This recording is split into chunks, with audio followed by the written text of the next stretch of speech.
God said, Jesus is ours in all over the church. Jesus is ours in all over the Philippines. Jesus is ours in all over Asia. Jesus is ours in all over the world. And the man of God in the whole Jesus is our shield will travel to the ends of the earth to bring revival and the perfection to the church of God. You will flood this nation in the world with the supernatural. The miracles will be made known all over the country and around the world.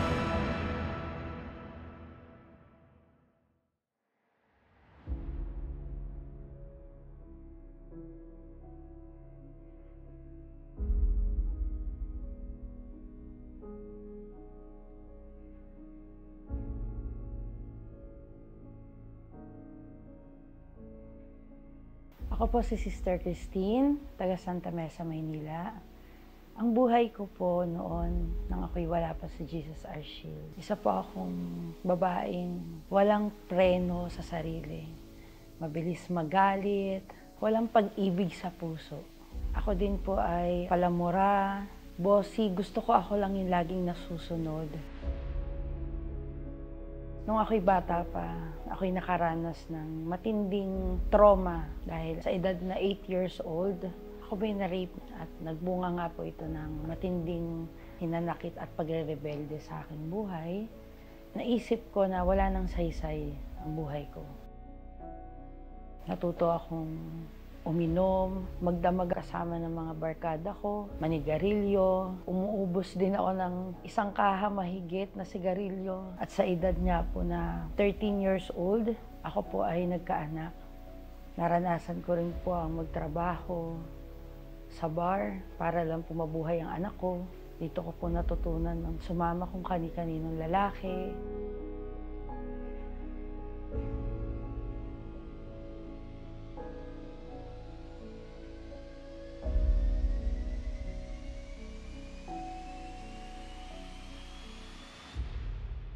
Nasubukan ko rin sumali sa isang malaking fraternity. Pakiramdam ko doon ako nakakakuha ng atensyon at pagmamahal. Hindi ako nagkaroon ng healthy na relationship sa family ko. Hindi rin sa akin lumaki yung anak ko kasi simula nung maliit pa siya, lagi ko siyang iniiwan sa mama ko. So almost 17 years ng buhay niya is hindi kami magkasama.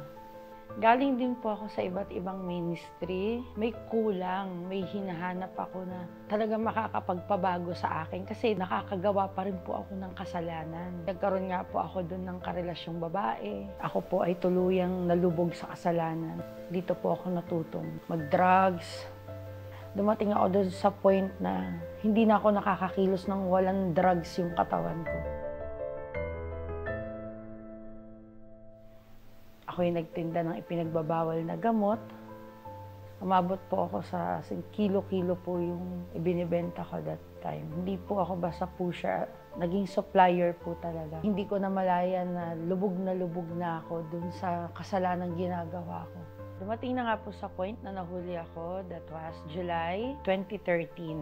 Sa pamamagitan ng bypass operation. Nang ako po ay dalhin sa presinto, pero wala pa rin nagbago dun sa mga ginagawa ko. And then August 2013, nang i-transfer ako sa Malabon Jail, hindi pa rin nagbago yung galit dun sa puso ko. Sinisigurado ko na ipapapatay ko sila isa-isa.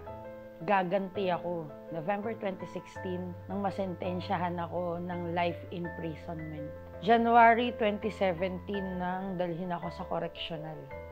Doon ako nawala ng pag-asa. Dahil sa loob ng correctional talagang hindi mo malulunok yung pagkain. Sa sahig lang kami nakahiga.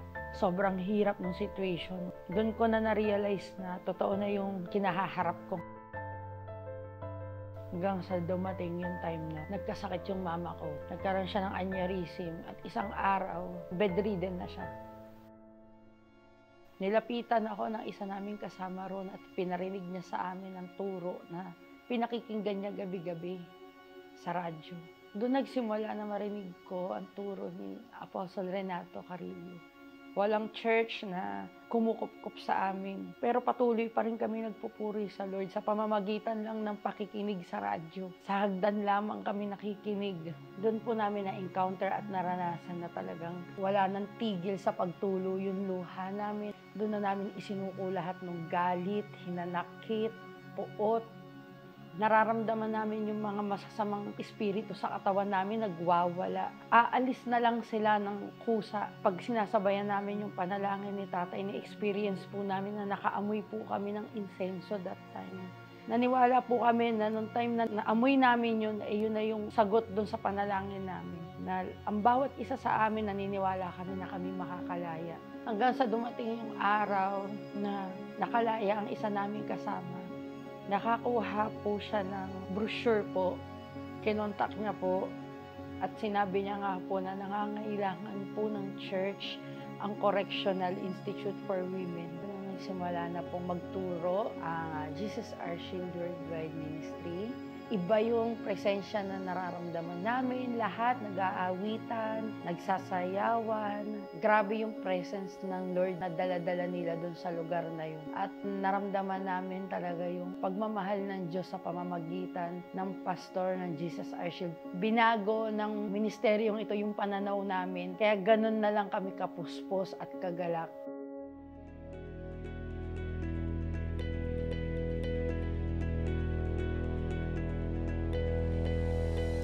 Unti nang binago at hinubad ng Lord yung mga pangit na pag-uugali na meron po ako. Unang-una na po dun yung pagmumura ko. Nagulat na lang ako isang araw na ayoko nang nakakarinig ng nagmumura. Inalis din sa akin ng Lord yung attraction ko sa kapwa ko babae. Yung pagbabasa ko po ng pocketbook. Kasi hindi lang siya basta pocketbook as in wild book. Dati hindi ako umahawak ng Bible. Pero nung time na talagang makilala ko ang Lord, doon unti-unti pinaintindi niya sa akin na ang Lord lang yung tanging paraan at naging daan para mabago at may ayos ko yung buhay na meron ako. Dumating na po yung araw na matagal ko nang inaantay. Tuluyan akong tinawag at sinabi nila na daya ka na, makakauwi ka na. Natanggap ko yung blessing, yung kalayaan ng matagal ko nang inaantay. From life imprisonment. 10 years lang, pinalaya niya ako sa lugar na yun. March 8, 2023, nang matanggap ko yung aking kalayaan. Nung unang pagdating ko sa church ng Jesus Our Shield, Mandaluyong City Chapter, ang naabutan ko po kagad ay ang kanilang corporate prayer. Sobrang glory ng Lord yung nararamdaman ko.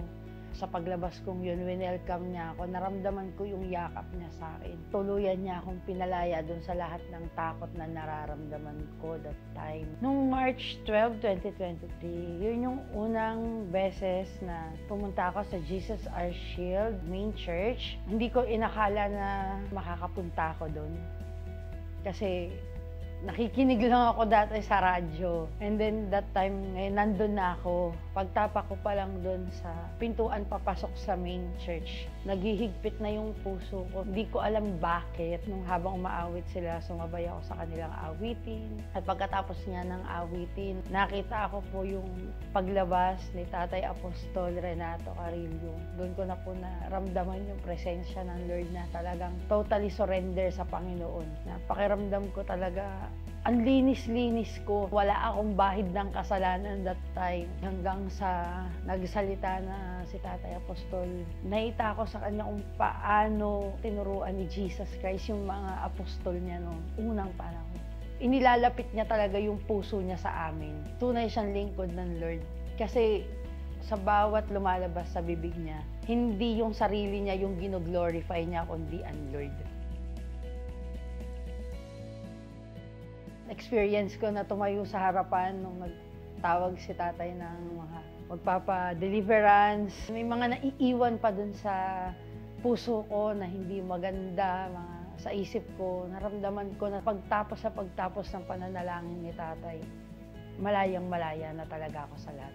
Ngayon nga po, tuloy-tuloy na po akong uma-attend sa Jesus Our Shield, Mandaluyong City Chapter, at Sa awa nga po ng Panginoon, ako nga po ay nakakasama sa kanilang evangelism. Kinahabagan niya po tayo ng Panginoon na makatayo bilang backup worshiper sa tuwing may gawain at nakakapag-join na rin po ng corporate prayer, nakapagturo na rin po ng Bible study. Simula nga po na makarating ako sa Jesus Our Shield, mas lumalim pa yung pangunawa ko tungkol po sa pagbibigay. Nakakapagbigay na po tayo ngayon sa tithes and offering, sa iba pa pong mga offerings po. At bunga nga po ng mga pagbibigay kong ito. Ngayon nga po, may sarili na po akong bahay na natitirhan, 40 square meter na bahay, hanggang 3rd floor po siya. At ngayon po, ako may trabaho na. Ako po ay isang home service therapist po. Sa awa po at habag ng Lord, hindi po ako nawawalan ng customer sa araw-araw. Bunga rin po ng pagbibigay, pati po ang relasyon ko sa aking anak ay naayos. Ngayon po ako na po yung nagsusupply ng kanyang mga pangangailangan. And then yung relationship namin mas tumibay bilang nanay niya, naging maayos kami. Ang pagpapala rin ng ating Panginoon ay bumaba rin po sa buhay ng aking anak na ngayon po ay 17 years old, grade 10 student po. Siya po ay may mga matataas na grado at nakakatanggap din po ng mga awards sa school. Kaya nagpapasalamat po ako sa turo ni Tatay Apostol Renato Carillo na naging daan upang ako po ay mabago at tunay na makakilala po sa ating Diyos na buhay. Dahil sa turo niyang ito, ngayon po, masasabi ko pong ako'y tunay na malaya na. At ngayon nga po ay masayang-masaya na ako na naglilingkod po sa Ministeryong Jesus Our Shield dahil totoo nga po na ang ministeryong ito ay hindi ka lang po i-bless. Binago po talaga yung buhay ko. Kaya sa lahat po, kayo po ay aming iniimbitahan sa darating po na 34th anniversary ng Jesus Our Shield Worldwide Ministry. Kung nais niyo pong makaranas ng totoong pagbabago, pag-ibig at paglaya sa anumang bisyo, sakit, karamdaman, tiyak po na ang lahat ng ito ay mararanasan niyo. Kaya ano pang hinihintay niyo? Dalo na! This October, God's people in this nation and across the globe will gather together as one at God's dwelling place and celebrate the glorious triumphs in the Lord, witness and receive miracles and plenitude of God's blessings. Jesus po ang dakilang manggagamot. Pag-asa ng buong Pilipinas. Pag-asa ng buong Experience God's fullness and walk in His image and likeness. Jesus is our shield. You will flood this nation in the world with the supernatural. The miracles will be made known all over the country and around the world. Join us as we celebrate Jesus is Our Shield Worldwide Ministries 34th year Living Like Jesus anniversary. Free admission.